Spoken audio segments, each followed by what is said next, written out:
Баршаңызға сәлем достар, арнама қош келдіңіздер. Бүгін мен сіздерге үй жағдайында қолтығымыздың, тіземіздің, екі шатымыздың қарайған жерлерін оңай жолмен ағарту жолын көрсететін боламын. Сондықтан арнамнан алыстамай видеомды соңына дейін көрсеңіздер. Көбінесе екі шатымыздың арасы, тіземіз қарайып, онан ұялып жүреміз. Сондықтан осы амал жасап көруге кеңес беремін.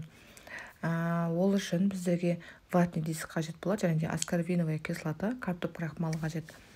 Ватный дисктің орнына мақта қолдансаңыздар болады, немесе бинтті да қолдансаңыздар болады. Ватный диск міндетті емес.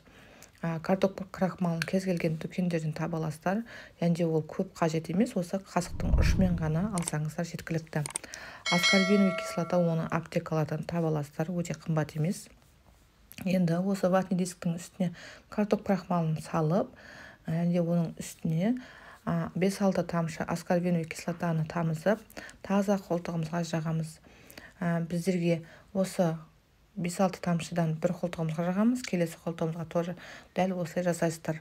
Аптасына 2 рет жасасаңыздар тез нәтижесін көретін боласыздар. Мен өзімнің қызыма жасап көрдім, тізесі қарайған еді, ұялатын еді. Негізі бізде кір деп ойлағанбыз, ол кір емес екен.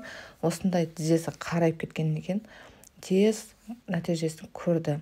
Міндетті түрде осы амал жасап көріңіздер. Достар, келесі видеомда кездескенше, және де менің арнама тіркеліп кетуді ұмытпаңыздар. Қош сау болыңыздар.